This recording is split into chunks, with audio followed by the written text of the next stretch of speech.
Faith has a new frequency. The Spirit of Huntsville. KHSPLP, Huntsville, Texas. Spirit 94.3.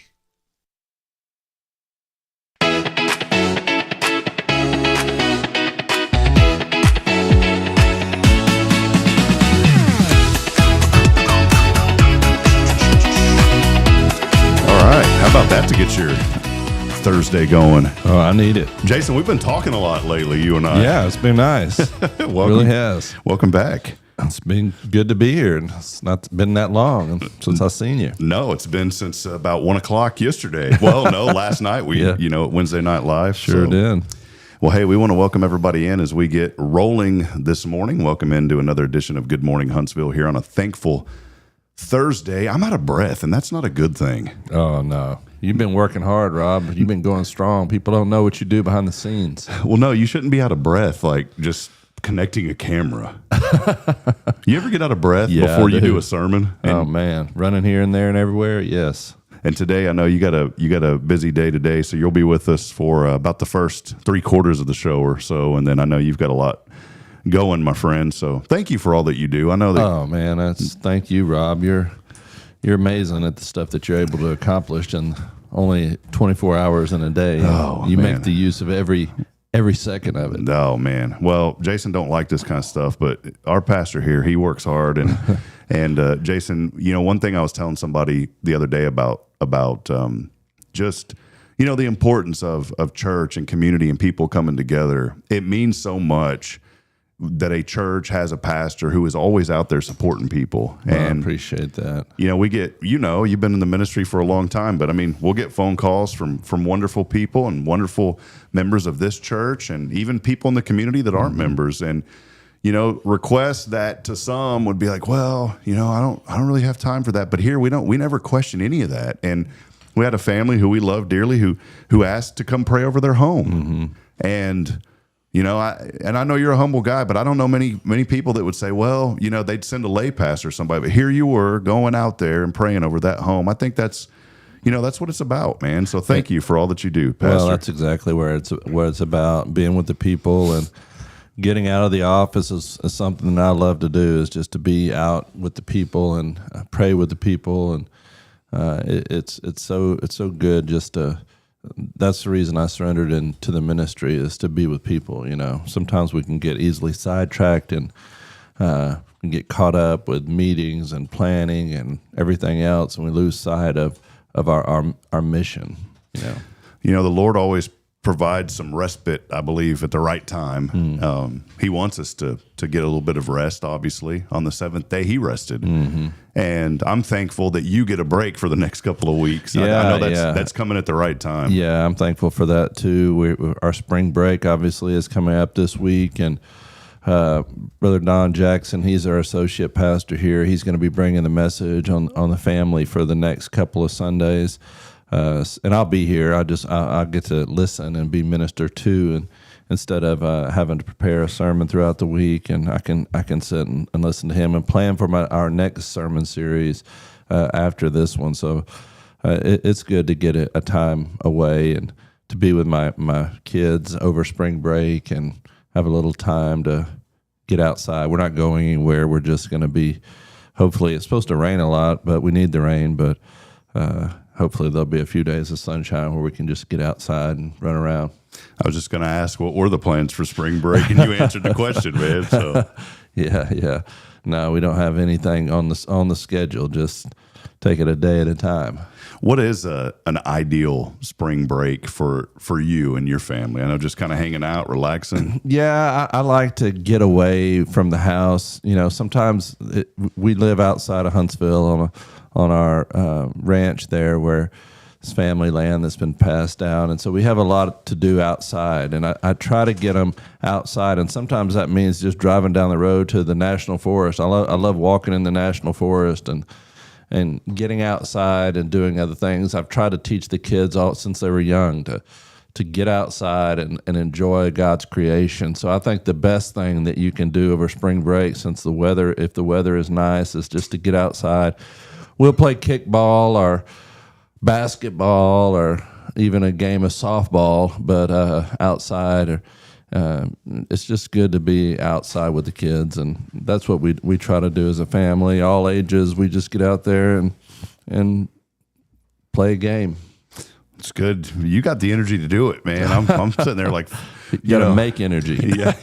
Somehow you got to crank the energy out of the energy machine, wherever it comes from. I guess so. Well, we do want to welcome you in. Underwriting support for this program is made possible in part by Elliott's Jewelers, their website, elliotsjewelers.com, and also First Baptist Church, Huntsville, a harbor of hope, because we know that hope comes through Jesus Christ. That website, fbchuntsville.org, as we're always joined by Pastor Jason Bay here at First on this Thankful Thursday. I jumped into this morning because we were kind of moving some cameras around a little bit later on the show, and we'll go off the FM, but I want people to stay with us on social media, because we'll have Coach Phil Longo joining us, and the quarterback Landyn Locke hanging out with us here in a little bit. They're just delayed a few minutes. They had something come up this morning. The NCAA. They've got some things that pop up from time to time, and so they just had to take care of something. But they'll be here around 8 o'clock, so you want to make sure that you stay engaged. And if you're not on the social media feed, make sure that you do that as well. But Jason, I'm reminded, we have been talking a lot lately over these past few weeks, and I feel like a lot more talking because of the FM signal, which is exactly why we wanted this to happen. Absolutely. And, Rob, we were talking yesterday, you and I were sitting around talking about things to be thankful for, and this is the 190th anniversary of Texas. And I know Monday you were out there doing the March to the Grave for Sam Houston, and as Sam Houston's birthday and Texas Independence Day on the same day, March the 2nd. So today I listed top 10 reasons to be thankful to be a Texan. On this Thankful Thursday, something to be thankful for is to live in a state like Texas. So I listed top 10. Number one is the spirit of independence. Texas was once its own republic, and that independent spirit still lives today, and all sorts of Texans. Texans love freedom, hard work, resilience. The other day, we went down to San Antonio. My son was playing in a basketball game in the playoffs, and we drove down to San Antonio, and I made sure to stop by and show my daughter the Alamo down there, because nothing says independence and Texas spirit like the Alamo. Number two, Texans have a strong community and neighborly culture. In Texas, people still wave when they pass you by on a country road. Communities rally around each other during storms, tragedy, and celebration, and we've experienced that here over the last few years with storms that have hit our community, and just to see the way that the community always rallies together. Number three, faith runs deep in Texas. Church, ministry work, and faith center communities remain strong across Texas, and that's a good thing. Faith isn't just private in Texas. It shapes family, service, and community life. Number four of reasons why to be thankful to be a Texan is the wide open spaces and natural beauty of this great state. From the hill country sunsets to the Gulf Coast beaches, pine forest, and rolling ranch lands and big skies, Texas offers incredible natural diversity. Number five, Texas pride and identity. Few places have such strong identity. You can pretty much go anywhere in the world, and you mention Texans, and people know the identity of what it means to be a Texan. Number six, incredible food culture. Barbecue, Tex-Mex, kolaches, chicken fried steak, brisket is cooked low and slow. Texas food brings people together. In Texas, meals aren't just food, they are fellowship, and we know that good and well here at First Baptist Church, because we love to fellowship when we eat together. Number seven is opportunity and growth. Texas continues to attract families and business because of opportunities. People come here chasing dreams, and many people find them. We've seen such growth in our communities. A lot of people from California coming over and finding the true promised land here in Texas. That's right. Opportunity and growth. We're experiencing that in Huntsville in a major way as we see growth taking place in major ways. So these are top 10 reasons to be thankful to be a Texan. Number 8, sports and shared excitement. Friday Night Lights, college football, which we're going to be talking about here in just a little bit, rodeos, little leagues, upwards basketball. Sports unite and sometimes divide communities across generations. Texans love their sports. There's no doubt about that. Number 9, rich cultural heritage. We mentioned this the other day. Texas blends Native American history, which you saw that on Monday, Spanish and Mexican influence, Western frontier spirit, and modern innovation. Texas is a living story of cultures coming together. And finally, 10th is Texans help Texans, whether it's hurricane relief, community fundraisers, or helping someone change a tire on the roadside. Texans have a strong reputation for stepping up. The real strength of Texas is its people. Texas. And we see that, don't we, Rob? We do. We see that in the ministry, how people go out of their way to help somebody in need. And I hope that always remains the case in Texas, and especially in Huntsville.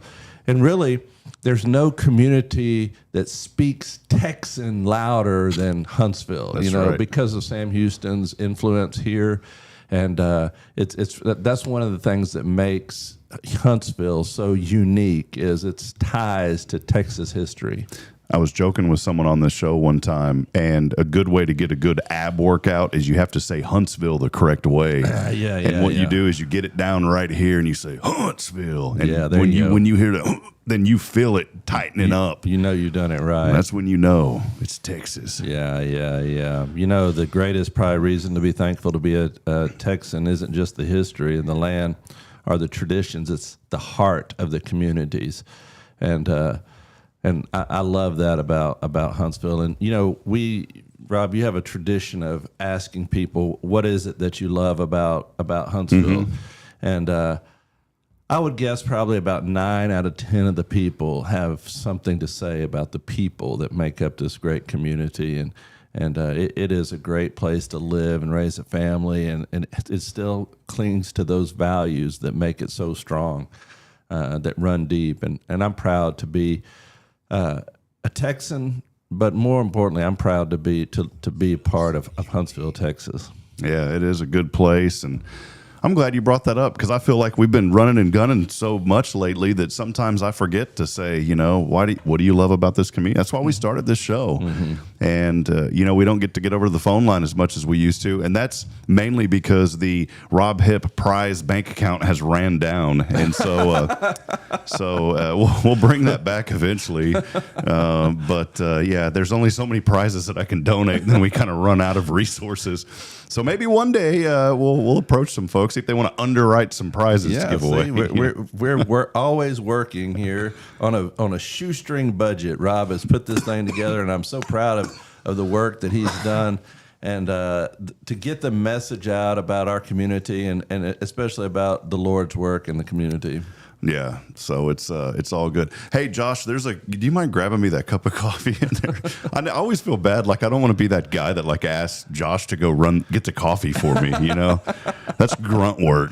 But he'll do it. Josh will do anything for anybody. Thank you, Josh. He's from Lebanon, but he is a true Texan. He doesn't. Josh doesn't play. One day he came in here and he was like, "You want me to get you a coffee?" And I was like, "You don't have to ask me that, Josh.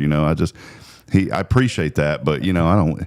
He's earned his wings. He's past the grunt work now. Oh, for sure, man. He knows more about all that stuff over there than I could even think about. I'm scared just looking at all those monitors and devices and cords running out of that thing over there. He's learned more. I think, about that stuff than I know now. So, well, Josh, as we continue this discussion, we'll take a brief break here in a second. But real quick from you, coming from Lebanon. You found out about this community because you were searching for criminal justice schools. You found out about Sam Houston, but I think I've asked you this before, but since we're on this discussion, when you thought of Texas, what was the first thing that came to your mind as you were living in Lebanon? So my dad told us, "Hey, wait, and the people need to see you on this show." Okay. I flipped it. Okay. And so my dad told me. I still remember the place we were at. We were coming back from school, I think, or from church. And my dad asked me, "Hey, what do you think of Texas? What if we moved to Texas?" And the original plan was to move to Georgia. So I was like, Georgia. yeah. Okay. I was like, no way, I'm not going to go and become a cowboy. So that's my original thought of Texas. I was just thinking, one thing that we need to get Josh is a cowboy hat. Yeah, You would wear it pretty well. Do you own some cowboy boots now, Josh? No, sir. Not Man, yet. we've got to get him some cowboy boots at least. Yeah, you have to do that. We'll take you over to the boot place here in town. We got 2 boot places. Well, are you proud now that you came to Texas instead of Georgia? Oh, yeah. Oh, yeah, there you go. 100%. There Yes, you go. sweet tea. Good answer. Right answer. Sweet. They provide the peaches for our sweet tea. So what is the reputation of Texas in Lebanon besides just a bunch of cowboys? I don't know if I got this from Lebanon or from my cousins in California, but someone told me everything is big in Texas. That's true. That's true. Jason did have the top 10 reasons or the top 10 things about Texas a while ago. Yeah, to be thankful for on this Thankful Thursday. There are 2 that we're missing from that list. All right, let's hear it. The number one thing to be thankful for about being in Texas is none other than the Dallas Cowboys. Yeah, that's true. Well, I had sports on there, But it didn't, and you and I are on the same page. Mention Dallas Cowboys, but I should have. I should have included that. And by the way, did you hear of Dallas Cowboys from while you were in Lebanon? No, sir. Oh man, They're not the world's team; they're America's team. they're America's team. Yeah. The number 2 reason San Antonio that makes Texas so Spurs. great, none other than the soon-to-be 6-time world champion San Antonio Spurs, which they did a throwback. Did you see this on NBC? I didn't see it. Remember the NBA on NBC? Yeah. They had Bob Costas in there, the other 2 guys, and they threw it back retro style with the retro graphics and everything on that night. And this was just a couple of nights ago, and San Antonio put a whipping. The Liberty Bell had another crack in it in Philly because they put a whoop on Philly. Well, we'll see. It's going to come down to the wire because Oklahoma City has something to say about it, probably, Rob. But Dallas Mavericks have just mailed it in for the year. They packed up their bags and said, hey, we're going to just hold out for a good draft pick, and we're not going to get our stars injured. So, hey, what kind of basketball is that? Well, the Spurs took the 76ers back to 1926. That's where they put them the other night. So, well, hey, time now coming up on 8 a.m. If you're on Spirit Radio, we'll head back to more music and programming, but we do want to invite you to stay on social media if you are on our social media feeds. Also, we would enjoy you heading over there. And so make sure that you go to HelloHuntsvilleTX.com or the YouTube channel. That is where the show will continue. The reason why, we have a very special 2 guests here from Sam Houston. It is none other than our head football coach, Phil Longo, joining us with quarterback Landyn Locke. We've got a great show that continues, so if you want to see that interview, make sure you head over to social if you're not there already, and maybe have some questions ready, too. We want to interact with you this morning. You can go to HelloHuntsvilleTX.com or the YouTube channel on Hello Huntsville. For now, though, we'll take a break. For those of you on the radio, so long. For those of you hanging out, stay with us. We'll be back in a moment. This is Good Morning Huntsville.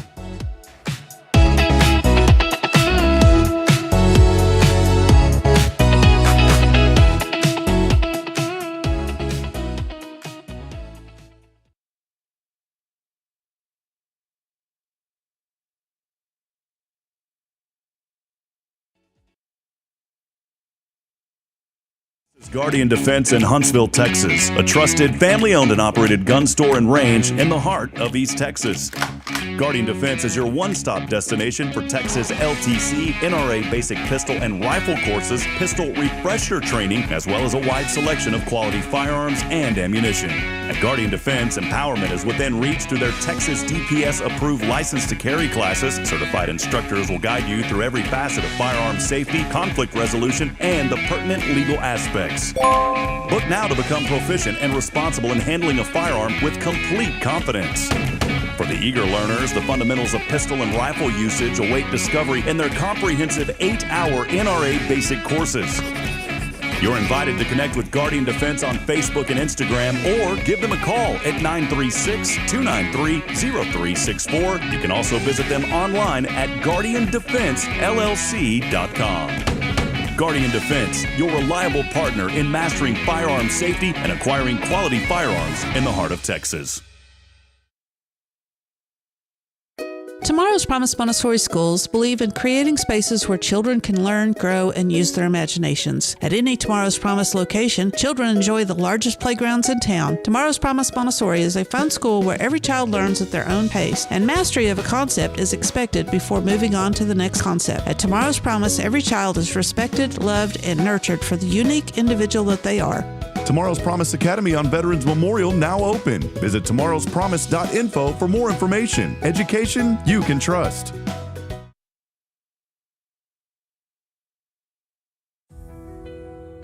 Since 2010, the Oak Ridge Disciple House has helped men break free from addiction, not with quick fixes, but lasting change through Jesus Christ. They've celebrated 167 graduates at Oak Ridge and 138 more at Interfaith with an 80% success rate. That's compared to just 5% in most secular programs. The fact is, Jesus works. And now, celebrating 15 years, they're building their third house in Tennessee and just launched a women's program, Restoration Ranch in Texas. It's all for God's glory. And here's the heart of it. They never turn anyone away for lack of money. In fact, 95% of families receive scholarships. As one person put it, don't talk about it, be about it. Every penny counts. Donate today at oakridgedisciplehouse.com and help change a life forever. The Oak Ridge Disciple House. Online at oakridgedisciplehouse.com. Real recovery, real hope.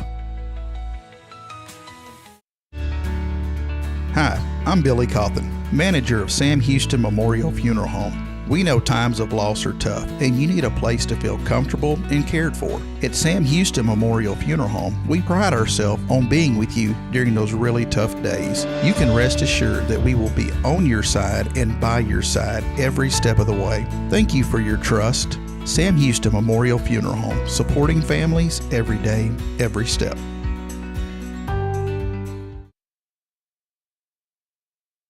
Hey friends, this is Rob Hipp, and I'm here to talk about a true expert in the real estate world. Let me introduce you to my good friend, Terry Coleman of the Coleman Realty Group. With 33 years in the business, I've dedicated my life to making your real estate dreams come true. Specializing in residential properties, I serve Walker and Montgomery counties, from Spring to Trinity and areas all around. They call her your next door agent, and here's why. I'm not just here to help you find a home or lease a property. I'm here to build lifelong relationships. Whether it's residential or commercial, farm or ranch listings, there's something for everyone. Now you might wonder, what sets Terry apart from other real estate agents? Well, it's simple. She goes above and beyond for her clients, like the time she surprised a family from California with a fully decorated Christmas tree and gifts when they returned from closing. You shouldn't have to compromise on the joys of home during life-changing moments. So, if you're ready to make your real estate dreams come true, here's what you need to do. Visit my website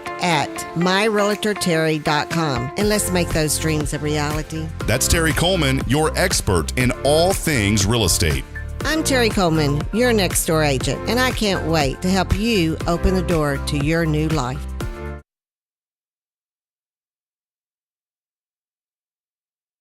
Hey friend, Rob Hipp here for Elliott's Jewelers. The new year is here, and what a better way to start out the new year than celebrating the moments that matter the most. And you can do that with Elliott's Jewelers here in Huntsville. Whether it's an engagement, an anniversary, a birthday, or maybe just a fresh start, Elliott hand selects every diamond, and he creates meaningful pieces that are designed just for you. There's no crowded showroom, no pressure, just personal attention and jewelry that tells your story. So again, start the new year with something timeless. It's Elliott's Jewelers here in Huntsville by appointment only. Book online at elliotsjewelers.com.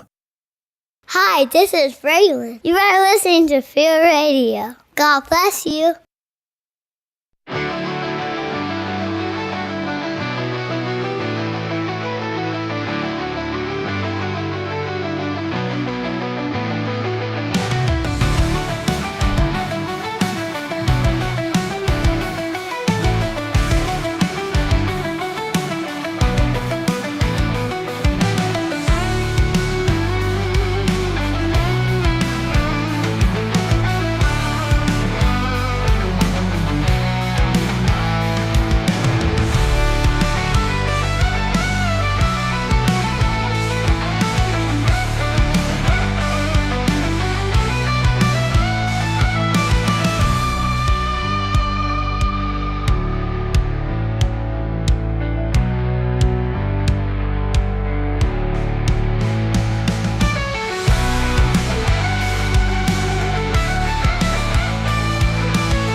All right, friends, welcome back out as we continue on a thankful Thursday. And man, I couldn't think of a more thankful Thursday than to have our friends from Sam Houston here with us. If you're talking athletics, you don't say State University. I learned that. Russell Martinez taught me that back in the day. So it is our friends from Sam Houston. They are from the Sam Houston State University, though. But Coach Phil Longo, quarterback Landyn Locke, hanging out with us. Coach, second time in studio, and we built this. We were thinking of you when we built this, Coach. I'm sure you were. Yeah. We said we need to step this up, so we've stepped it up just a little bit, Coach. No, this is certainly it's very nice, very a major upgrade from my last trip here with Ray Burgess, which was, I think, about a year ago, wouldn't you say? I think it was the last time we visited. So, morning, and appreciate the invite. You bet. Well, appreciate you, Coach. I know we were planning this for about a month or so. I know your schedule, you guys always stay so busy, and such a privilege today to have Landyn hanging out with us. You know, he was with you guys last year, and just a great young man. I can tell, you know, it's the moment somebody walks in, you know that they're good people. And, Coach, I've always felt that about you. And, Landyn, first time I'm meeting you, I just knew this was an excellent young man. And that's what our show's about, Landyn, just promoting the good in our community. And one of the biggest goods is our university. And you're here today. And, man, just let us know real quick. Let's get to know you, Landyn, just for a moment. Let us know a little bit about you. I know from Rockwall, but give us the Landyn Locke story, man. How did you get to where you're at? Oh, man. Yeah, I am from Rockwall, and had the opportunity to play at such a great high school, play quarterback there. And, you know, how I kind of ended up at Sam Houston was just my connections through Coach Longo. He actually recruited my brother when he was at UNC. And then, you know, he ended up coaching my brother when he was at Wisconsin. And then I was recruited by him when he was at Wisconsin, and I committed to him for, I think over a year, two maybe, long time. And so that's my connection through him. And then, you know, some things happen, and, you know, I ended up here and couldn't be happier. Coach, you got to be careful, too, with some of these guys. I mean, he walked in, he's a pretty tall guy. You know, we got to watch out for Chris Mudge trying to recruit some of these guys off the football squad. You don't have that happen, though. That's okay. I watched them win a game the other night, and there's a couple out there I would like to recruit for the football squad, so it works both ways. Yeah, Mudge. So if you're watching, I'll send this to Mudge later. So, well, Landyn, man, it is good to have you in today. And Coach, I want to just highlight, you know, the great things happening through the university. You know, first year and getting dug in, and, you know, it's a building process, and you've talked about that. And I want to commend you just for the hard work. I mean, you guys put in so much effort and hard work, and you can see it when I see these guys. Like, I haven't seen Landyn out in public yet, but when I see guys, you know, I'm at HEB sometimes. I run into the football guys, and I'll say hi to them. And those guys are always so respectful, and Landyn, you are too.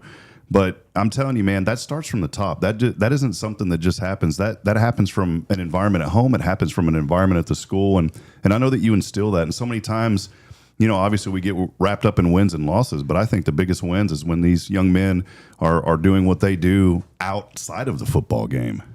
And we're seeing that. It has been encouraging. It's been refreshing to have an opportunity to do a lot of the character research this year. You know, last year we were so pressed for time, and we had some great kids in the program last year, but we didn't know them very well. You know, and it took an entire spring to get to know some, and then we had 33. Now what is really going to be 36 that came in June, and so these are new guys in June that are thrown into the fire in the summer. And they've got to learn an entire system with the team from an X's and O's standpoint, but they don't know the men that are our coaches that are on staff. They don't know the players that are there. They don't even know their way around town. And before you know it, we're playing ball. You know, I've got a great human being in Antavius Fish that came in last year in June, and he was an absolute warrior for us. He played middle linebacker and graduated in December. Never played on our home field, you know, and just because of the circumstances. And, you know, you're in and you're out quicker now, and that is the world of college football. And so this year, in relationship to what you were talking about with regards to the kind of people we're around, we were able to do research on all these guys over the course of this past year. And so the guys that we signed to add and surround Landyn with moving into the 26th season, you know, we've been able to do a lot more character research and athletic research before even inviting them to campus and signing them and bringing them into our family here. You know, it was such an important jump to the FBS, and we saw some teams kind of lingering, and now they know the importance of making that jump as well. We've seen that throughout the league, and you guys, you know, made that jump, and you're here, and we've seen some incredible growth. And look at what's happening at Bowers. There's a lot of excitement. I feel, you know, and now I'm kind of on the outside looking in. I used to be on the inside looking out, now on the outside looking in, and it's a really cool perspective because I've always been a fan, but now I really get to be a fan, and I get to look in and see all of the great things, and I see a lot of excitement, not just in this community, but down in Conroe and Montgomery. We have a lot of alumni in that area, and you look up north as you go up north on 45 to the Dallas area. Coach, maybe, you know, over a little bit over a year at the helm now, what maybe highlights some of that excitement and the things that you're seeing, especially with the new stadium upgrades. I mean, this is going to be a phenomenal season on the way. Well, you know, there are a lot of things that we had to overcome this past season. You know, one was just being hired later, you know, and in the world of the portal, being hired later really put us, you know, in a mode of playing catch up all year. Mm-hmm. And I kind of alluded to that as we were talking about bringing in the guys from last year. But when you're not here in town, when you're not on campus, you don't realize we just played 12 away games, right? You don't realize we were the only unfunded program in FBS football this past season. And you don't realize that, you know, we're one of the most traveled teams in the country last year, including a 9-hour trip to Hawaii, and then we're out at Oregon and Kentucky and, you know, all that stuff. So that can be pretty typical when you're playing 6 home and 6 away. It's a whole different ball game when you never see your own field. You know, we never had a touchdown cheered for the most part, you know, and never saw the Bearcat tailgating that I miss so much, right? Just never had an experience to see any of that. I hope I'm going to make sure I never have to go through a year where we don't have our own stadium and play home games. And obviously that won't be an issue here anymore. Excited about Bauer Stadium. It's right outside the window to my office. I see the progress every day. You know, they post it on social media a bunch, but I see it on a daily basis. And, you know, when you see something on a daily basis, it you know, it's, we've got a pool going in the backyard at the house. Right.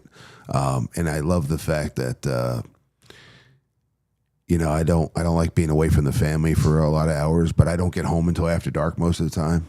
And so before I get to see the pool again, it's 5 or 6 days later, and you see the progress. Yeah. But if you see it every day, you don't notice it. With Bowers, I see something new every single day. There's, you know, they've got something new up. The glass is up. This is up. That's up. The stairs are up. Whatever they're doing, and so it's exciting to know that this is where we'll be playing. We're back at home on this field, and we'll be in front of a new stadium and a new atmosphere. And I think football here is going to be, you know, the main deal is the game.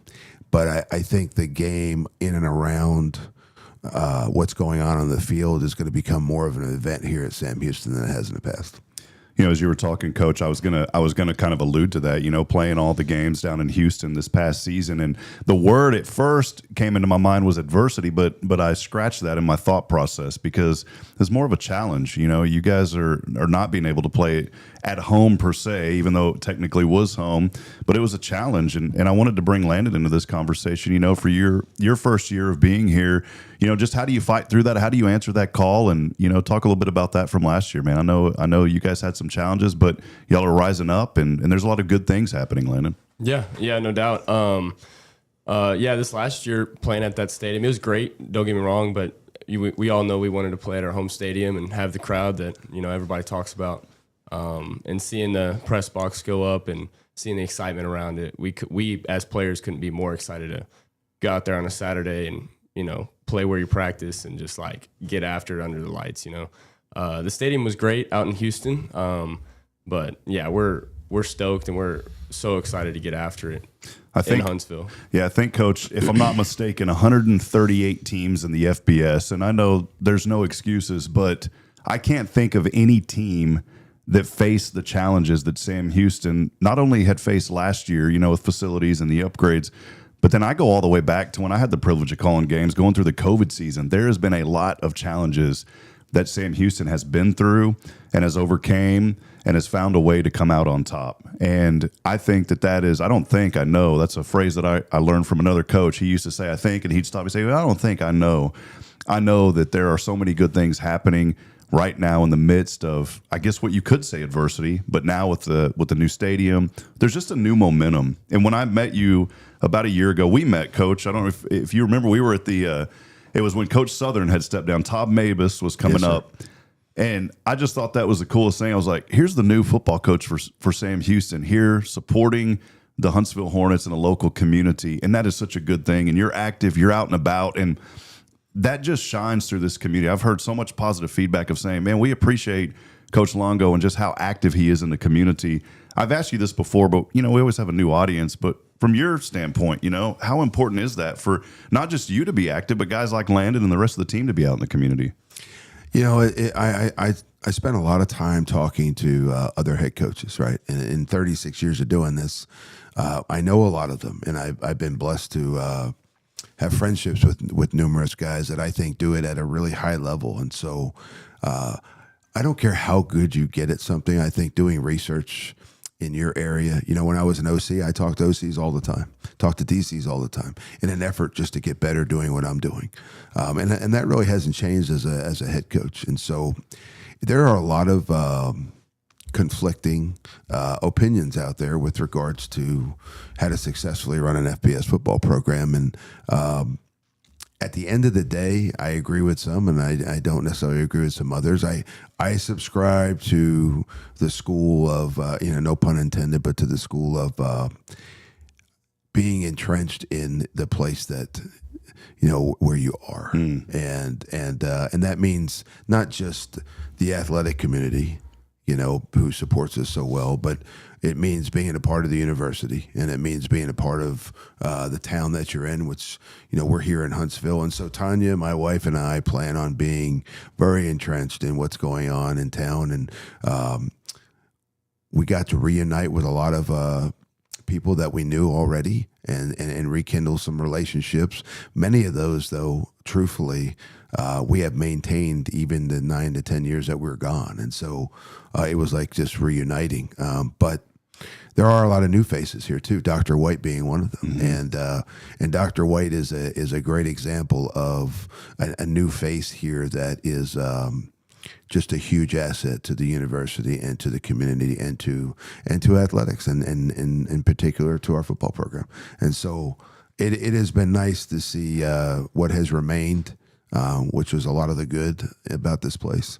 And then it's nice to see a lot of the progress, and the physical progress is our stadium, but there's some progress behind the scenes, and that's people like a new face like Dr. White, working in conjunction with an athletic director who's been here going on 44 years in Bobby Williams. And it's encouraging for a football coach that everybody is rowing in the right direction, the same direction, and we're all thinking the same way. And you would like to think that winning on that football field this fall in Huntsville is going to do some things to generate revenue that will help athletics, will help the university, and will help Huntsville. The biggest thing is we just want people, and I'm saying this from my perspective, I know Coach will echo this, we just want people to come out and support, be a part of this program, because it takes a community. We talk about it in the faith-based world all the time in ministry. It takes a community. We have to lift each other up and be there, and we do. I never, ever want people to ever take for granted what we have here in Huntsville. There's not many communities that have 40,000 less, that have a Division I FBS program in their backyard. I came from Georgetown, over 100,000 people. Southwestern University's there. It's a good D3 program. They're not a football program, but they have a football team. They brought that back. Man, I would do anything if I was younger and still lived in that community to see that as a D1 program. Landon, you think about that too. You came from Rockwall, a growing community. When I was growing up, I think that town had just a few thousand people, and now it's bigger than Georgetown, I think. It's grown like crazy. Georgetown, north of Austin. What was that transition like for you, growing up in Rockwall and now being here in Huntsville? I know that you see a lot of good in this community as well, man. Yeah, absolutely. Being from Rockwall, it's such a great community. Just playing high school football there. I'm biased, but I think Texas has best high school football. But just the community, the tailgating before Friday nights, just like really doesn't compare. And coming here, you know, this community is so great and so awesome. They're so supportive, even when, you know, we don't see the success that you want to see, but knowing it's coming in the future, you know, and staying positive. And yeah, I'm just excited to get out there next season and show them what we're all about, and just seeing how the community can rally behind us, and, you know, see the tailgates that Coach Longo's talking about, and see that true game day atmosphere. So, yeah, I'm pretty excited, and I couldn't be more stoked about it. Coach didn't prep me on any of this, but I'm going to ask you a question real quick, all right? All right. So this is a really good chance for you to answer this one really, really well, okay? Coach Longo, you've known him for a while. What is something that he's taught you that's really stood out and helped you, not just on the field, but has helped you grow as a young man? Yeah, just pretty much just through the ups and downs, just always being there for somebody. You know, he's been with me for a lot of years now, and, you know, I've had my ups and downs. You know, I've dealt with injury, and he's just always, you know, been with me, been the guy that, you know, I can turn to, and knowing like he's going to do the right thing by me, and just, you know, how to be a young man and grow into a even better person. That's the biggest thing he's taught me, just outside of football and on the football field. And yeah, just how to be a good person and really do right by people, and just always having a way to figure it out, whether it's your area or not, to help them and get through whatever they're going through. Yeah, I think that's important, you know, and Coach, I appreciate what you do to invest in these young people, because, man, you guys are the ones that are going to be taking care of me and Coach one day, and so we need you, and I'm looking forward to everything that you're going to do. What's something that you're, you know, at Sam Houston? I just want to get to know Landon a little bit more. What's something, you know, at Sam Houston that's standing out to you that you've really enjoyed outside of the football program? Yeah, I would just go back to the community. Seems like everywhere I go, it's never a bad experience, you know, like. It doesn't matter whether I walk into the local Chipotle and see somebody I know, or, you know, HEB or something. It's always good interactions, and that's something. And it's in a small town, and, you know, being from Rockwall, when I first moved there, it was more of a small town. Now maybe not as much, but, you know, it's kind of that same feeling, like, you know, everybody's rallying around each other, and I feel like we have such a great community here, and just never having a bad interaction just really stands out to me. Well, Coach, we're just, you know, if you think about it, just a couple of weeks away. Spring break coming up next week for a lot of young people. But then, I mean, spring football getting underway soon. Maybe highlight a little bit of the preparation and kind of what that's going to look like this year as you head into the spring football season, just getting ready. Yeah, this spring will look very different from last year. Last year was an absolute, you know, and Landon and I were talking about it driving over here, absolute whirlwind. And but what we did do was we laid a blueprint for this program. And, you know, I think every coach has a plan with regards to how to run the system. You know, what do they want with staffing and the roster and facilities. And, you know, and there's on our list, there are 12 different aspects to a college program. And you have a plan for all of them. Mm-hmm. And every coach out there that aspires to be a head coach or has already been a head coach, I feel a little bit of both. You know, I've already been a head college coach, but it was a long time ago. And college football is very different right now than it was when I did this the first time. And so I think you have to take this master plan that you have, but it fits differently into every university. You know, the plan that we had at North Carolina was different than the plan we had at Ole Miss. Mm-hmm. You know, the plan that we have here right now is not as similar as you would think to the plan that we had when I was here at Sam Houston the first time around, because the university is so different. There are pluses and minuses, and you want to fit it in like a puzzle piece. And so last year was a year to figure out how to do it at an elite level here with the resources that we have at Sam Houston. And those resources are ever improving and are forever getting better, thankfully to the commitment that Dr. White and Bobby Williams and many others have made to our program. But the biggest asset to this program is its players. But that's twofold. Now, it is the current players led by guys like Landyn Locke. And I have to say, I appreciate the kind words that he gave me, but Landon comes from an exceptional family. And I had the pleasure of coaching his brother, and I had the pleasure of recruiting him. Every time Mom and Dad come to town, we try to spend some time with him. We just had dinner with or lunch with his dad, Trey, the other day. Tanya and I are better from having been around this family over the years, and so those are the kind of people that you want to bring in this program. But when I say it's twofold, the other piece is the biggest asset in a college football program is its players, but it also that includes the past players that have put Sam Houston on the map and really kind of perched us where we are right now. Bobby has led and directed this program through all kinds of things. And now with tremendous challenges, he's finding a way to do it at this level. And that's what he does, right? But we have a body of 1,500 football alum here that we've reached out to, all of them. And they are getting involved at an incredible rate right now. There's more people involved with our program right now than I think ever before, just because we have so many new faces that are getting involved with supporting us in one way or another that just have not returned to do that before. And so this is an opportunity right now for me to say thank you to all those guys for getting engaged with their family from football and supporting the current family that we're about to put on the field this year in 26. Landyn, I want to get in your head just for a moment, because I think about you as a young man. What, 19, 20, 18? Man, Josh is 19. See, y'all look older than what you are. But I want to get into your head for a moment, because you got your whole life ahead of you. You're here at Sam, and I think about all of the choices. I just mentioned 138 programs across the nation in the FBS level. What goes on with a young person such as yourself when you are thinking about going to college? Do you want to go play for that school that has the big stadium? Do you want to go for that school that has the big fan base? Or is there something else that really draws you in? And I ask you this question for a reason, because I really want other young people to grasp what Landyn's going to say.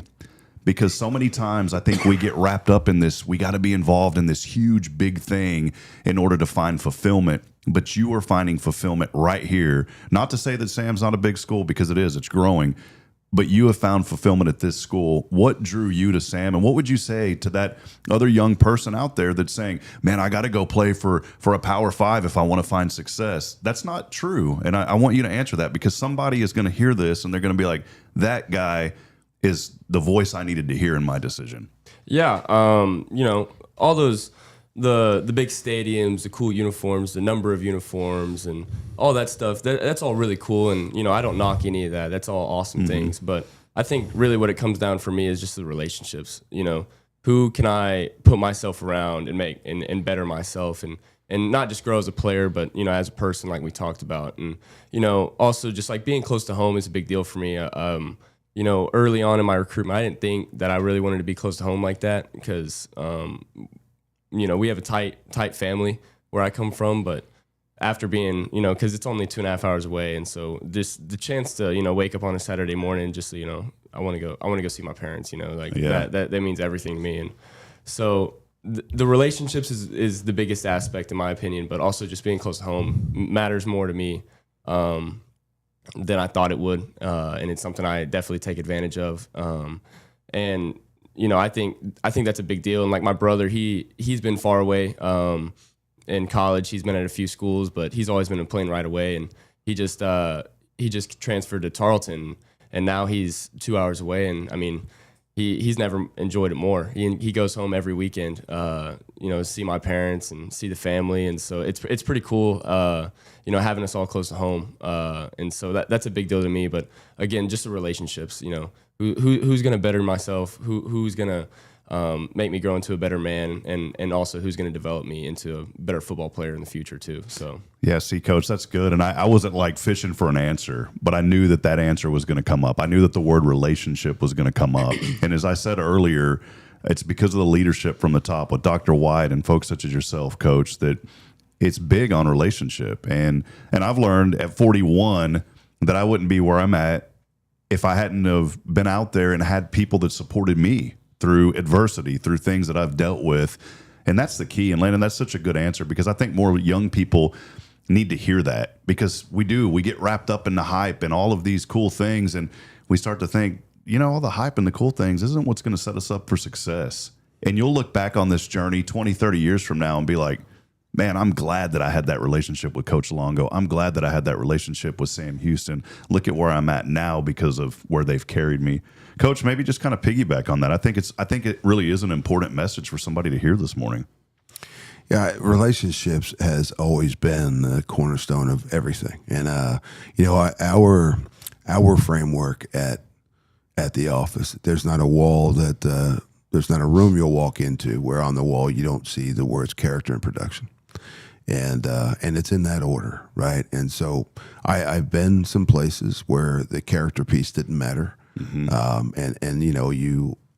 You are coaching a lot more off the field than you are on the field, because you're trying to help guys manage their life off the field that really don't have any idea how to do that. So in an effort to keep the main thing within a football program, you want the majority of the time being invested in the football piece of it.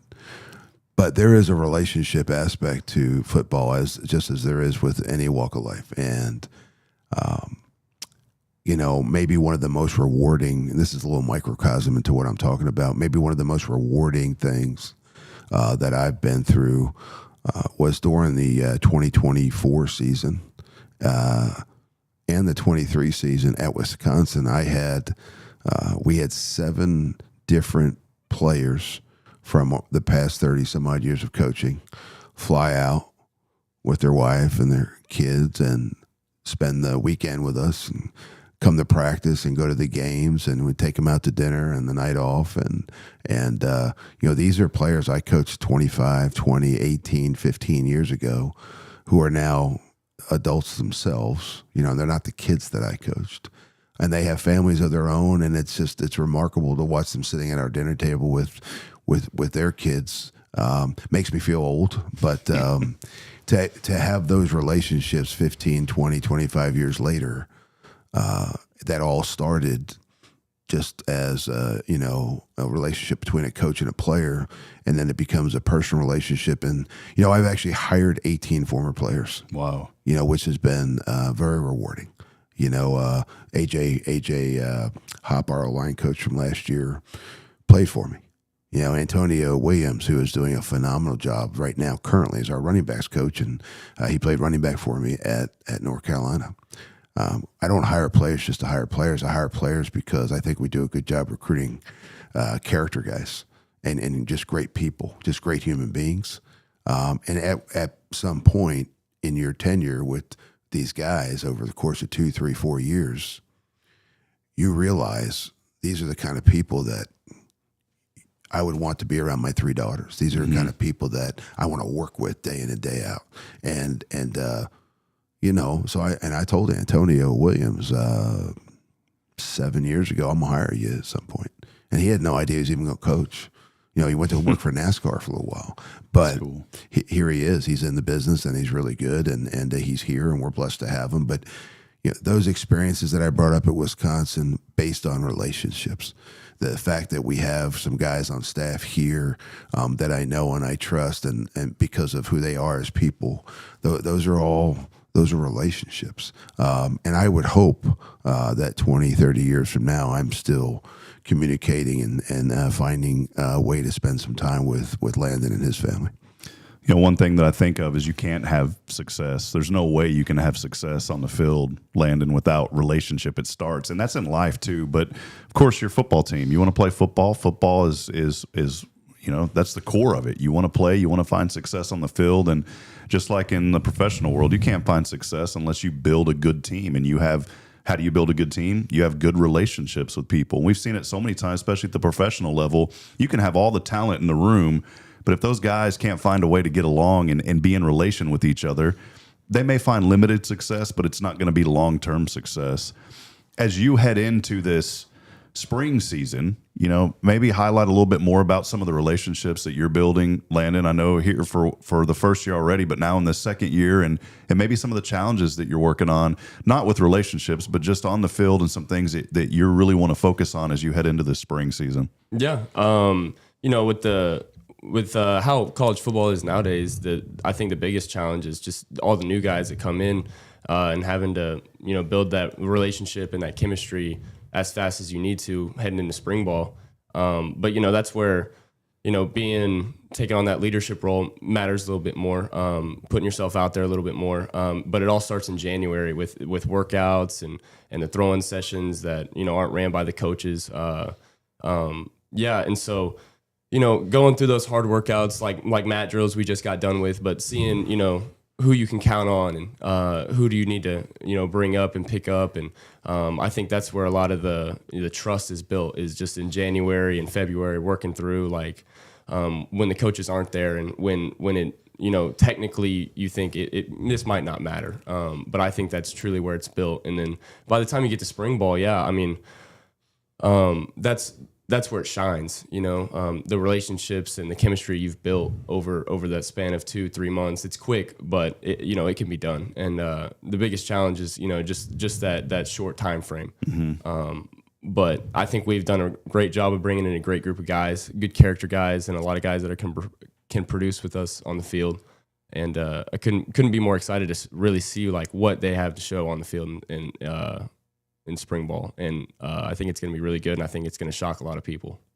Coach, winning is important, but outside of wins, what is the one thing for you? Landyn just talked about, guys getting together outside of the coaching sessions and doing their own thing. What's one thing for you that as a coach, when you look at these guys, you said, man, all right, they're doing what I need them to do? If that question kind of makes sense, you think about when they get together on their own and you're not telling them those kind of things. What's that one thing that you're like, all right, these guys are starting to understand they're picking up what I'm putting down. Let me word it that way. I spent a long time, I put a lot of time into hiring the staff that we have. I feel like we did it. I don't know what I've done good here in Huntsville yet, but I do know I'm proud of the staff we've hired because of the people, what kind of people they are. And the truth is, we didn't lose any of this staff. Our O-line coach stepped down from football for what was an incredible opportunity for him in another profession. But we did not have one coach on this staff, which the average number of coaches you lose on a staff every year is 4. Wow. And so we have everybody returning, and then we just added one new offensive line coach. People here are committed, and they know what the plan is here. And so last season, as difficult as it was to go through, we reminded each other, and we were, we had blinders on the only goal here, and that is to get the program where it needs to be successful here on the field. But part of that success on the field is going to come from the off the field success. And I hate to repeat what we just talked about, but it just comes back to those relationships with our players. It is rewarding to see our players around town, see them at the basketball game, to see them, out at some sort of social event, or just seeing them in the hallway handling themselves the way that you would want to raise your son to handle themselves, right? And we probably don't have the same influence that parents have on these kids, but they're still young enough, in my opinion, to be able to set a good example and to do things the right way. I know this: I would not be sitting here doing what I always wanted to do and what I've been blessed to be able to do the last 37 years if 2 or 3 coaches didn't stop, take the time to have a relationship with me, and then decide to step over the line and do more than most people do for human beings and give me an opportunity to pursue doing what I'm doing now. And I every day feel like, the old adage, pay it forward. I just feel like that's the mode I'm in, and I'm excited about this team on the field this upcoming fall. But I'm also excited about some of the relationships I'm developing with some incredible people. And I'm looking forward to putting in a second year with this staff that we just assembled last year. One thing as a fan, you want to feel like you're part of the team. You know, there's something special about going to a game and being involved, and then you get so immersed that you feel like, man, I'm part of this team. And I think as we talk about relationships, the relationships that you've built with people, Coach, I'm distant from the team. This year I want to be more committed to helping to promote even more about what you guys are doing. But I feel like I'm a small part of the team now in a small way. And I think every fan wants to have that engagement. I'm a huge Spurs fan in San Antonio. Back in the day, man, I used to get season tickets. I got to know Tony Parker's dad. He unfortunately passed away last year. But just that relationship, you started to feel like, man, I'm kind of part of this little tiny part of this team. And you find joy in that. I think every fan longs for that. Of course, winning is one of those things that always seems like it brings people together, but it's through the adversity and the trials that you really find out who's really committed. And I've been a Cowboys fan I've been saying 27 years now. This is going to be our year. And I'll probably say next year, 28 years, this will be but you know what? I still feel like I'm part of that team because it's been woven into my life as long as I've grown. I would assume, Landon, Cowboys fan or not? Absolutely. Okay, there you go. All right.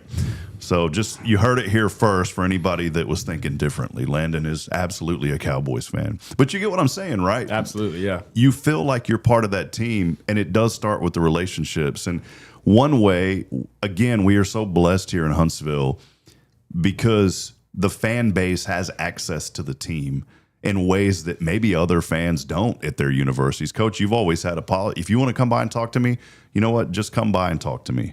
And I know people have engaged with that.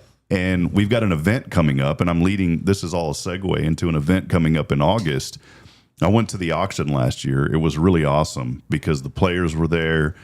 We got to see the new reveal on some of the uniforms. That was cool. But more importantly, you got to talk to people. You were there. You were interacting. I think if you really want to feel part of the team, come out and be part of these events like this auction coming up in August. Maybe highlight the importance of that, Coach, and piggyback on that conversation. I would say this, and I can't speak for any other sport here at Sam Houston. You know, there are many things that many of the sports do, and they're all for different reasons. You know, I think every coach is going to address what they need in their program. But from a football standpoint, I would say it has been deemed basically a fundraiser. Mm-hmm. We would like to change that, you know, and this is a good venue to be able to explain that. We are getting more and more people every week to get involved with our program, financially or otherwise. But we would like I alluded to the fact that the greatest asset for any program is the players, but it's not just the current players; it's the past players. Mm-hmm. This is an opportunity, and if somebody wants to get involved with the auction and get involved financially, fantastic. I think you can feel pressured with regards to going to a fundraiser. You feel pressured to have to do something financially, and there are those people who can't, or they can't compare maybe to some of the bigger donor, and so I think there's a little bit of pressure that comes with going to an event like that. What we want this auction to be is if you want to get involved and you want to support Sam Houston football financially, fantastic, and we very much appreciate it. But we would like the rest of the population that, you know, we have some younger guys, they played 5 or 6 years ago. They're just building their life right now. They're probably not financially equipped to do what they're going to be able to do 20 years from now. But we'd still like them to come back. And so what we want to do is we want to run this thing consistently at the same time every year in our football world so that they all know there's one date every year that they can come back and reunite with former players. And any team that brings 15, 20 guys and they're all sitting at 2 tables, we're going to honor those teams when they come. Oh, cool. You know, because I want it to be a place where they can all reunite. I'd like to get the entire football family back, you know, obviously as many of them as you can every year, so that this is a bigger event and it's not just a money-driven event. I don't want to downplay that, but I think there can be another aspect to this very large social event that we have. We'd love it to double in size, just having those people come back so maybe they can play golf during the day with their buddies. Maybe they can reunite with teammates from 20, 30 years ago. right? And, I just talked to a guy that played here in 1964. Oh, cool. Right. And so I said, listen, I know when you get older, it's harder to travel, but he's talking about coming to the auction and he's never been to one. And so it'd be an opportunity for him to see a couple teammates and to meet a lot of people who have done exactly what he did, and that was enjoy some great moments on the field as a Sam Houston State football player. And that's what I would like. That's how I'd like to encapsulate this event. It's a fundraising piece. That's the business side, but we want to make it a rallying point or a rallying date to get Bearcat football family back here, and that doesn't even mean just former players. I'm going to invite, I don't know if they can come, but we're going to invite Ron Randleman back, right? We're going to invite Willie Fritz back. We're going to invite a lot of the Todd Whitten. I'm going to invite anybody that has had success at KCI, anybody that's had success in the past back here, because they've all had made their investment and had their input in this program. And so this is just an opportunity to get them all back in the building at one time. It's cool. I see Coach Randleman, I don't want to say every morning, but probably 3 times a week as I drive out here to the studio. He's always walking his dogs, and I make it a point that my children know that that's Coach, and I always tell them, they're little. We've had this discussion, as you have children too. Mine are 2.5 and 4, and I'll roll down the window. They're in their car seats, and my little boy will wave out, "Good morning, Coach Randleman." It's cool, but that's the relationships here in Huntsville and with Sam Houston, and that's afforded to everybody. All you have to do is just show up and be present and support these young men. Save the date. August the 1st is this auction coming up. We want you to come out and be a part. So go ahead and save the date. Details are coming later. I know Ray Burgess will be a big part of this again. It's so important to have people like Ray and many other supporters in this community that say, you know what, I want to invest back into Sam Houston. Chuck Jones is another example. He just joined our Rotary Club, and Chuck is very adamant on his support, and we need people to show up and be present. When you think about those kind of things, Landon, as a player, and we'll wrap up in just a minute because I want to talk about one more thing that's coming up, but just from a player perspective, when you think about folks that are out supporting and coming to these events, what do you think of that whenever you see guys like a Ray Burgess just saying, hey, I want to continue to support and be present at these events? I know it hypes y'all up. Yeah, absolutely. I think it's awesome. I think it's one of the best things for us, and I think Coach Longo has done a really good job of introducing us to the big names and just people that come by the building and have made their impact in our program. I think he does a great job of introducing us and just shaking their hand and showing your face, I think is awesome. And things like the auction is a big deal for us. And if when people start supporting, good things happen, in my opinion. And I am thankful for the people I've met, and hopefully I can continue those relationships in the future. And I think he's done a great job of introducing us and just helping us build those relationships with the people that have came here, and made their impact and shown their investment in different ways. One of the coolest things is, Coach, that everything that we see, even this tape, I think of like minuscule things, but somebody had to design this table. Somebody had to have the knowledge to do this. Somebody had to have the knowledge to put in glass. Somebody had to have the knowledge to build a road. Everything that we interact with every day is because somebody had an idea. Somebody had a vision. And my dad always taught me this, that we are only limited by what we think about. And if we think that we can't do something, then obviously it's not going to happen. But even when you think of it from a university perspective and you see the big schools and all that they're doing, somebody had to have a vision somewhere, and somebody had to start thinking big. And friends, I want to encourage you, Sam Houston is thinking big. That's why they made the jump to the FBS. That's why you're seeing the upgrades at Bauer Stadium, and you're seeing it through all of the athletic department. As you mentioned, Bobby's done a phenomenal job. I don't know of any other AD that's been through everything that he's been through over the years. I can't wait for the day that he writes a autobiography and talks about his journey, because it's going to be a fun read. But it starts, and we truly are limited by only what we think. And if we think that, you know what, we can compete, we can do these, and you guys are doing that every day, and it takes people to be involved. You've seen that throughout your career, Coach. I know that there's some real things that have to happen, obviously, but it all starts with how we think and what we think about. And if we think big and dream big, the reality is those things could come to pass, and we're seeing it. Well, I mean, just even this entire area is exploding, right? And they're we have, I think, 78,000 people in the area, and they're projecting right now in the next 3-4 years we may have over 150,000. So you're talking about the population in the next 3, 4, 5 years doubling, right? There's a new highway coming through, and it won't be here for 10 to 15 years, but you're going to see people prepping for that, in the next 5 to 10 years, because, they want to set themselves up for what is going to be probably the next major area of growth.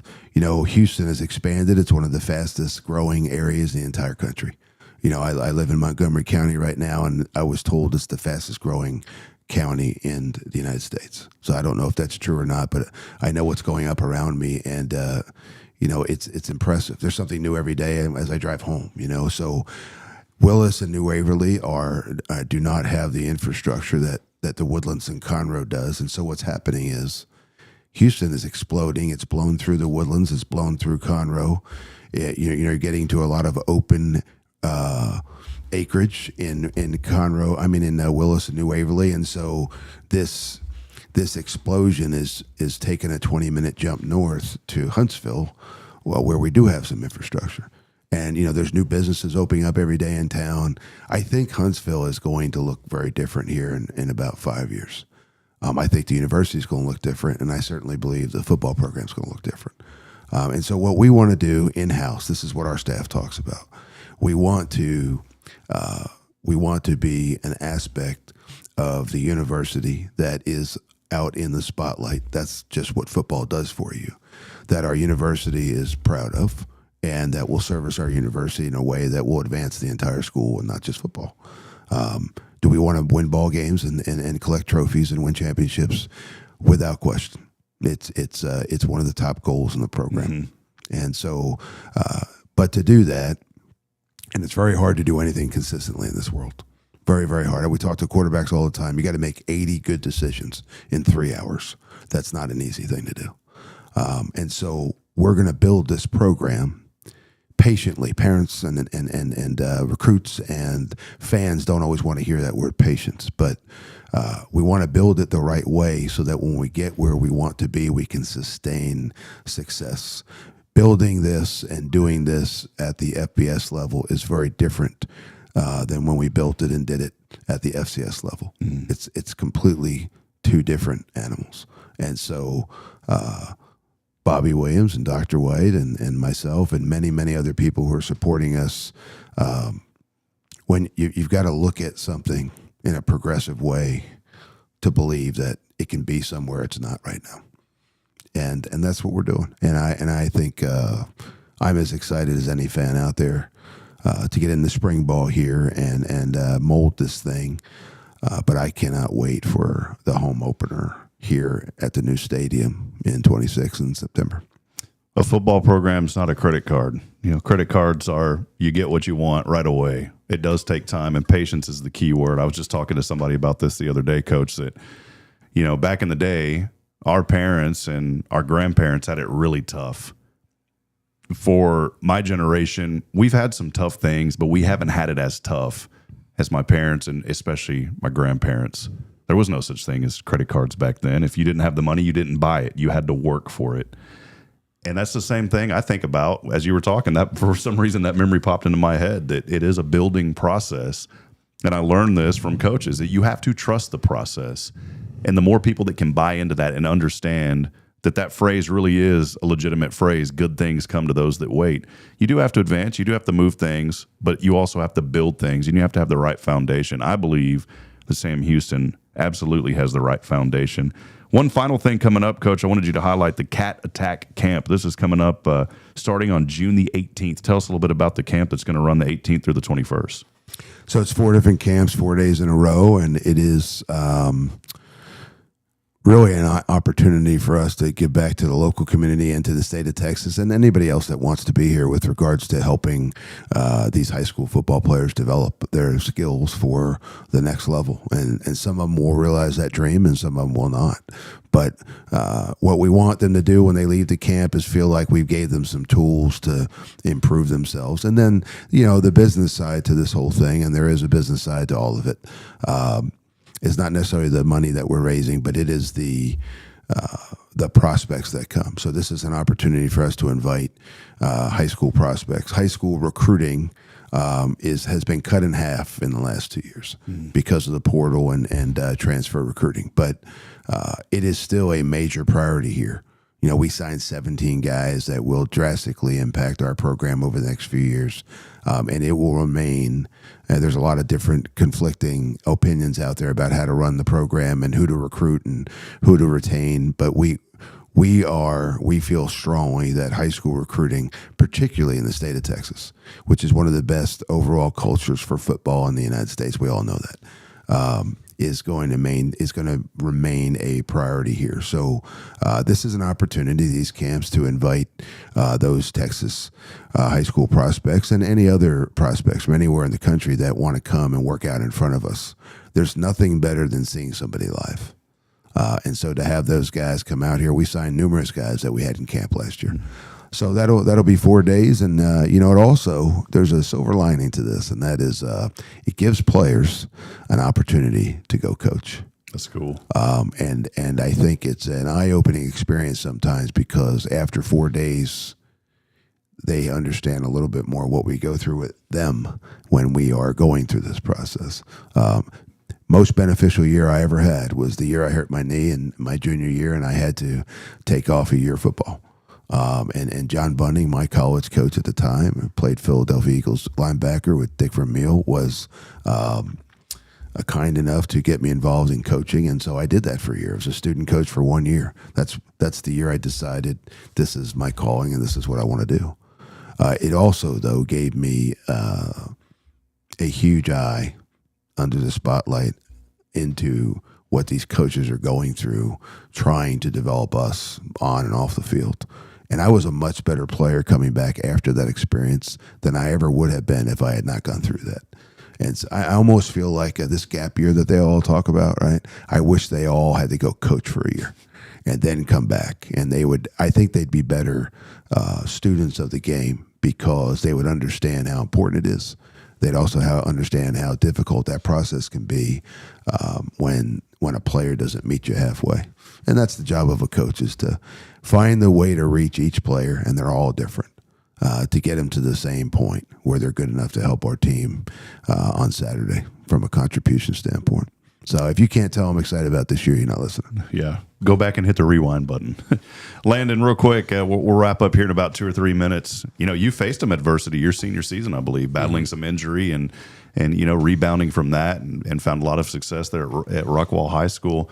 I'm sure that you threw the headset on and probably coached some guys for a little bit, right? As a senior, did you get an opportunity to do that through any of that injury? Yeah, absolutely. That was one of the coolest experiences for me. Was obviously playing is the best thing, but being able to go out practice and just like see coach coming over to coach him, I'm like, I already got him. I already told him.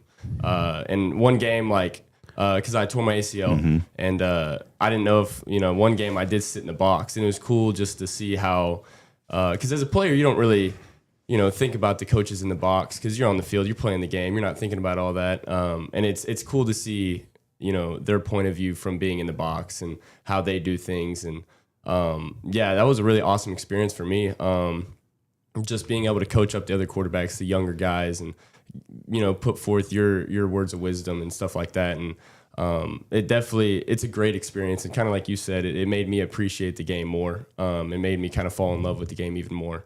It was really cool getting to be that, not like authority figure, but a guy that can still put forth your foot forward for the team, and even though you can't perform out on the field. Coach Landyn Locke's got a good ring to it, one day. Coach Locke. Lock him down, man. Well, I think his older brother, when he's done with his career, is going to be one heck of a ball coach, too. Braden will be the starting quarterback at Tarleton State. He was our starting quarterback for 2 years at Wisconsin. I tell him all the time, Landon's the taller, smarter, better looking, more athletic version of him. But I think Braden, his brother, is going to be a phenomenal football coach. And if Landon chooses to pursue that in the future, I have no doubt from a character and a knowledge standpoint that he'll be successful. Right now, I'm interested in helping him develop physically so that he can be the best quarterback he can be. And it wouldn't surprise me if you're watching Landyn Locke play for quite a while. Awesome. Well, Landyn, I'll let Coach have the final comment here in just about a minute. But from you, final comment from you. What do you want to say to the fans out there, to anyone that's planning on coming out, watching Bearcat football? Maybe they haven't came out in a long time. What would you say to that fan about the upcoming season? I would just say come out and support. It's going to be a fun year. Awesome. So. Coach, great as always to have you, man. I appreciate your time. I know you're a very busy man, and I appreciate the extended interview this morning. Maybe just a few final comments from you as we wrap up today. I just want to thank you. I mean, I appreciate what you do for the community, and we talk about that all the time. You and I have had some good conversations. I appreciate the invite to come over. It excites me when I have an opportunity to introduce you and expose you to guys like Landyn. You'll meet some others in the future, and I'll extend an invitation to come out to spring ball at practice. Love to introduce you to the team. And I would tell any alum that's out there, we would welcome your presence at practice this spring or this fall at any time. Families of our players, families of our alums, families of our coaches, and anybody in the Sam Houston Bearcat circle is welcome at any workout, at any practice, at any time. We say it's a family. It's not just rhetoric. Mm-hmm. It's how we do everything every day, and that'll continue as long as I'm here. And there's not many Division I coaches that'll get on the phone and hit the call send button as many times as you have to alumni. So thank you for your investment, Coach, and continuing to get people excited. That's what it's about. It's about winning on the field. It's about all of that encompassing success. It's all about lifting these young people up. You put that all into a bowl. That's what it's all about. And so very excited about this season. And we want you to come out again. Mark the calendar, August the 1st. Thank you guys so much. We'll do this again sometime. It's been fun, Coach. Thank you, sir. I appreciate it. Landyn, thank you. We'll step aside. We'll take a break. Josh and I will wrap it up when we come back. Stay with us as we continue promoting and celebrating the good here in Huntsville. Part of that good, as we always say, is our university at Sam Houston. We'll be back in a moment. Josh and I will close it out when we come back. This is Good Morning Huntsville. Stay with us.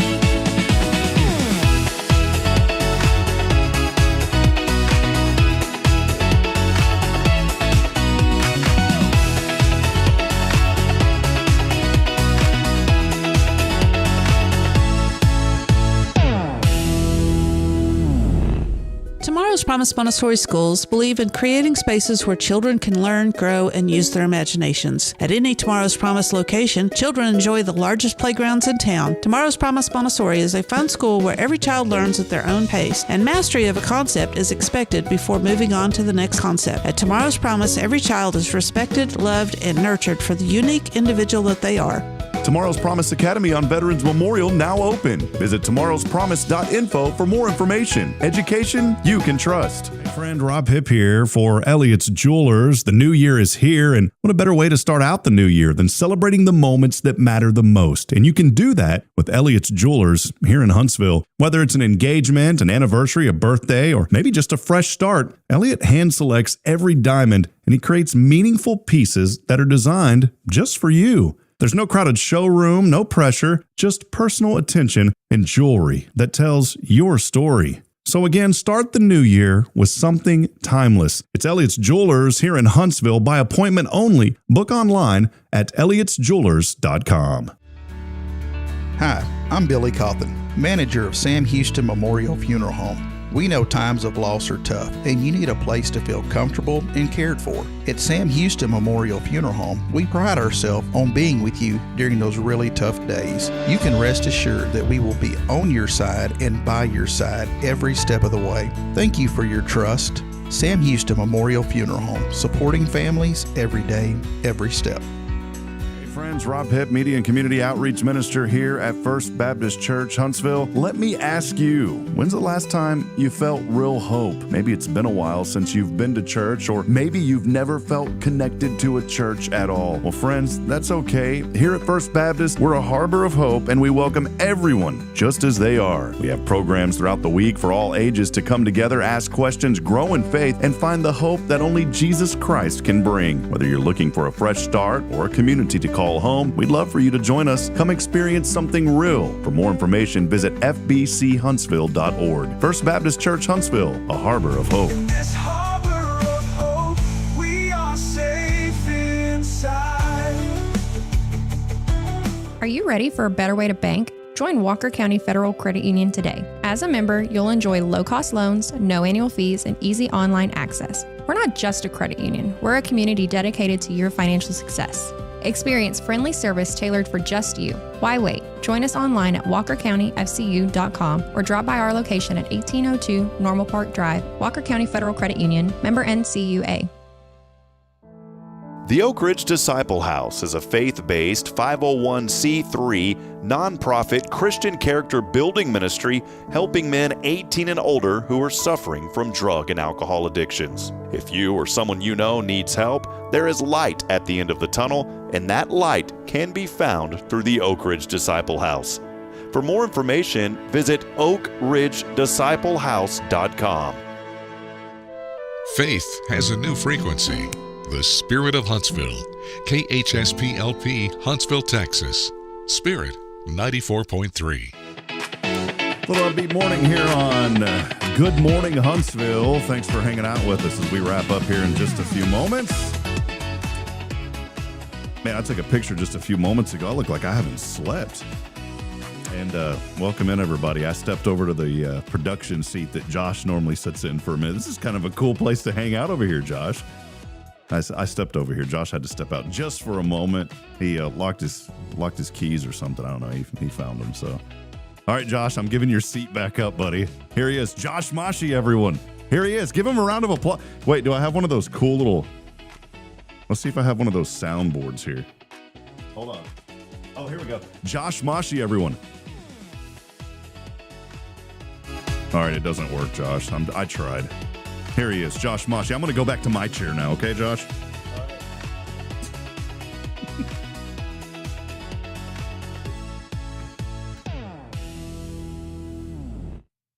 Hey, everybody.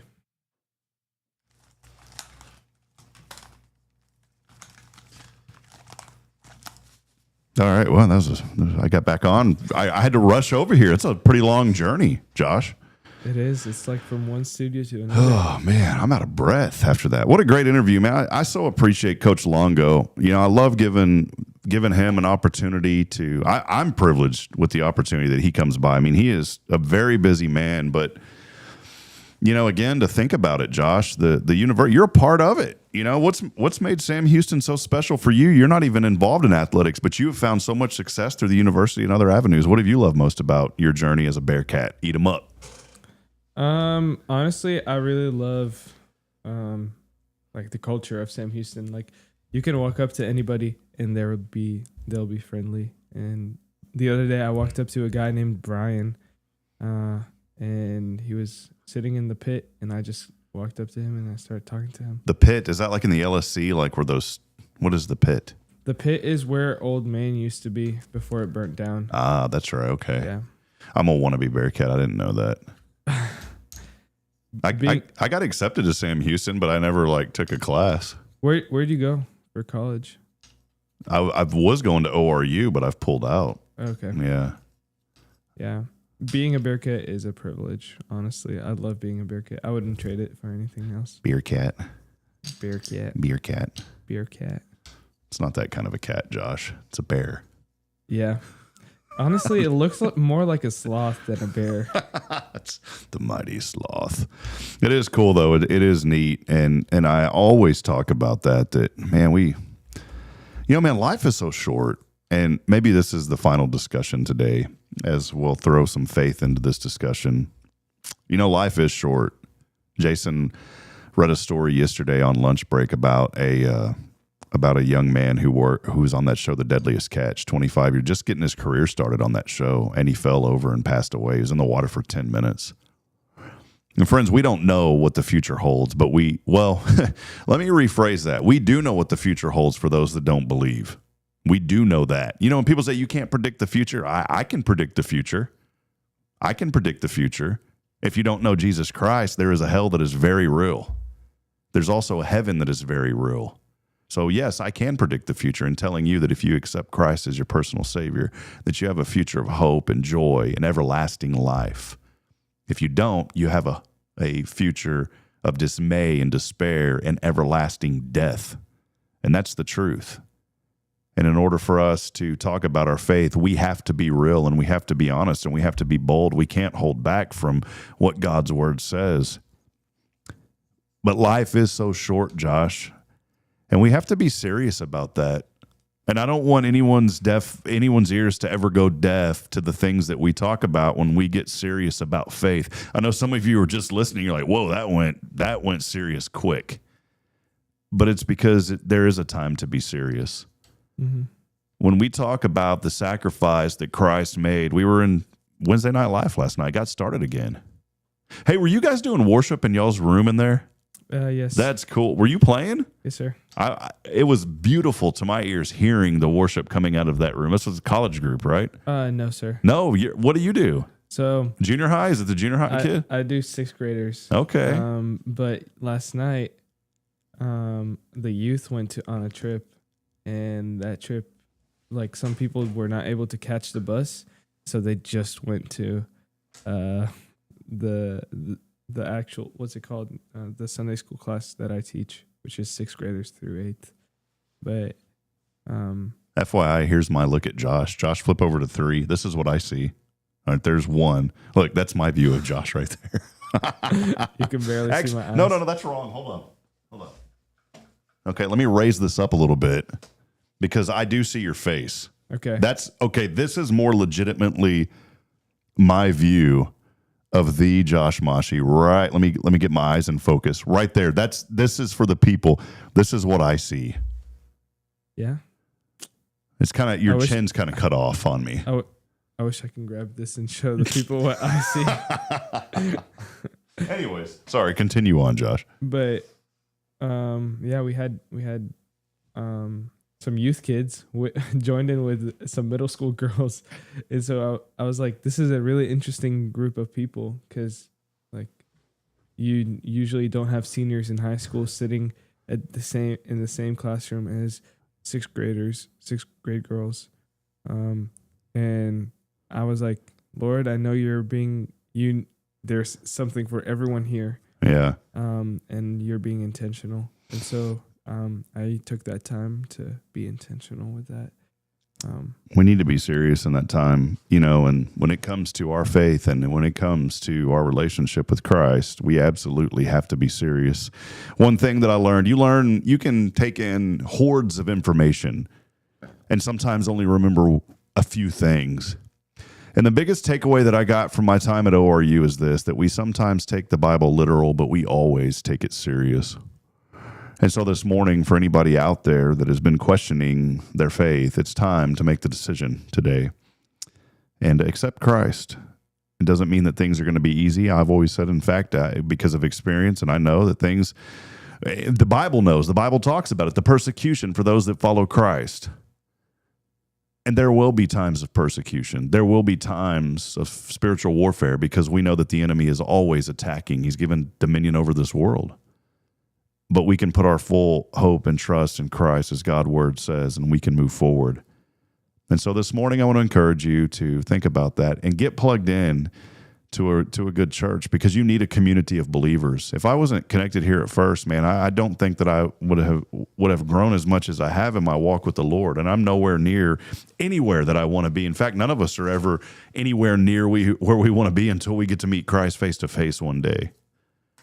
But man, just a good morning. It's fun to hear from Coach, from the players, and Jason, I know he had a lot going on today, so we didn't have the news you can use, but we'll bring that bring that back next week. Well, Josh, we got to get rolling. Any final thoughts from you, man? Thanks for hanging out today, buddy. Appreciate you. You said something earlier, and I've been thinking about. No, it's a good thing. Okay, I always get nervous. You said something about like you're gonna predict the future.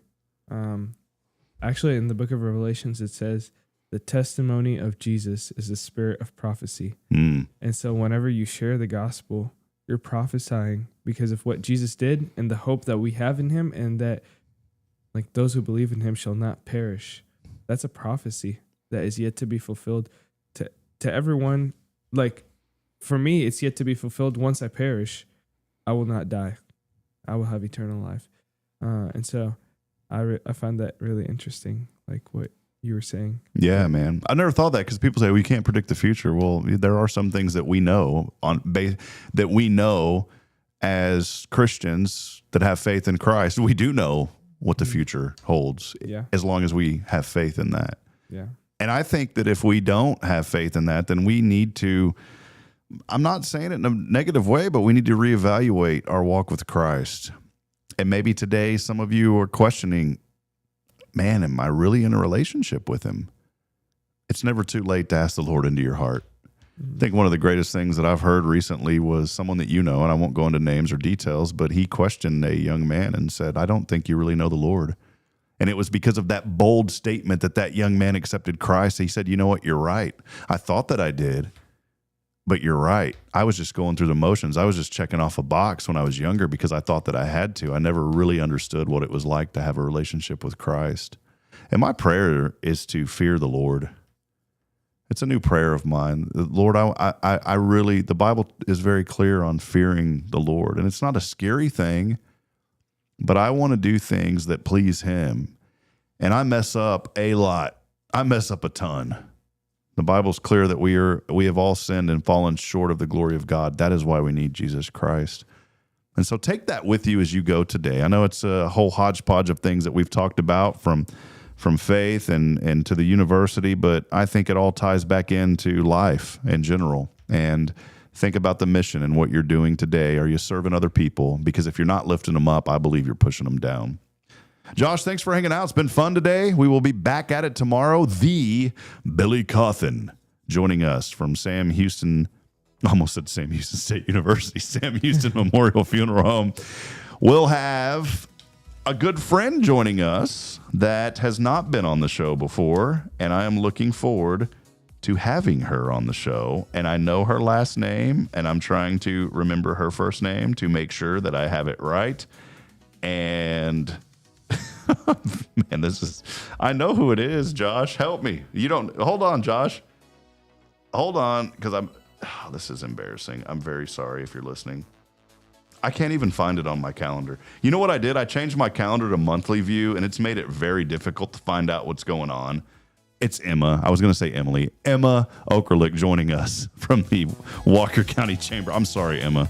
You won't see this, so I'll bring it up tomorrow.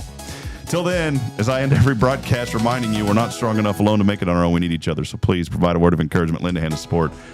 Somebody out there needs you. Good morning, Huntsville, and God bless. We'll see you next time. See you, Josh.